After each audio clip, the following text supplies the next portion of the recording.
SS3B. So today we will talk about China.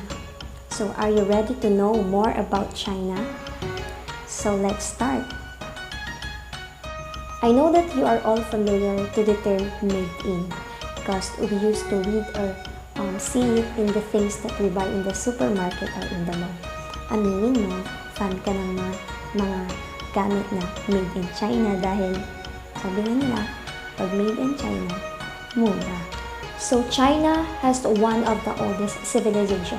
They have a population of almost 1,321,851,888 as the world's population is approximately 6.7 billion. So they occupy the full 20% of the world's population. So in 3 years, China will become the 4th largest economy in the world. And China is one of the most polluted country because sabi nga nila, pag mas madaming tao, mas polluted dahil madaming mga basura or madaming sasakyan na nagagamit. And Chinese people are from China. Siyempre, mga Chinese people is from China.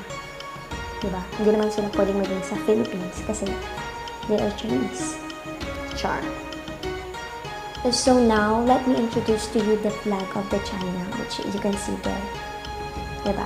Ako yung damit ko. Okay, so the symbolism of the large golden star is said to be represent the leadership of the Communist Party of China. So while the 4 smaller stars are believed to represent the 4 classes of people in China, which are the workers, the peasants, the petty bourgeoisie, and patriotic capitalists. So the colors are represented red and gold also are the symbolic in meaning. Red is a color of commonly associated with communism, and gold is said to be symbolize the yellow race of the Chinese nation. So Beijing is recognized as the political, educational, and cultural center of the People's Republic of China. So while Shanghai and Hong Kong predominate in economic fields. So China was ruled by an emperor for over 2,000 years. So now, let's go to the geography of China. So China is located in Southeast Asia along the coastline of the Pacific Ocean. And China is also considered as the world's 3rd largest country after Russia and Canada, with an area of 9.6 million square kilometers and a coastline of 18,000 kilometers. Its shape on the map is like a rooster. So China was ruled by an emperor for over 2,000 years. The first emperor was Qin Shi Huang, who took the title in 221 BC after he united of all China under one rule. So when it comes to government and politics in China, China goes outside its borders for investment, labor supplies, and raw materials. We are all familiar that China is more on manufacturing goods. So now, let's go to the culture of China. Culture of China is a patterns of human activity. So when it comes to religion, we have the Taoist, the Buddhism, the Christian, and the Muslim in the China. And there are also atheists there. So one of the major events that China was celebrating, which is we are also celebrating here in the Philippines, is the Chinese New Year. It is the most important traditional festival in China. On Chinese New Year, family would get together to have food. Family would give money to their relative in red envelope. We are all familiar with that.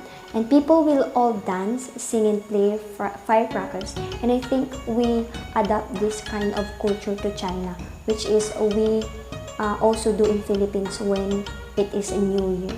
And next is, I know that you are all familiar with the superstitious beliefs, and we are all have that in any country. When it comes to the homes in China, roofs are pointed, and birds and crickets are in homes for good luck. And many have fancy gate in front. Lots of red yan.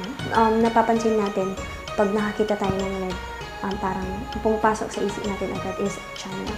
So many family members live close together. We also adapt that in the Philippines. When it comes to the clothing of China.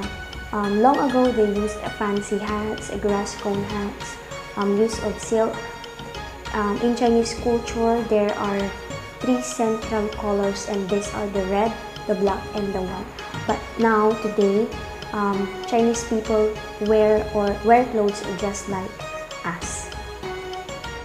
So one of the major well-known policy in China is the one-child policy. And I know that you are all familiar of that. Bakit kaya pinatupad ng China ang one-child policy?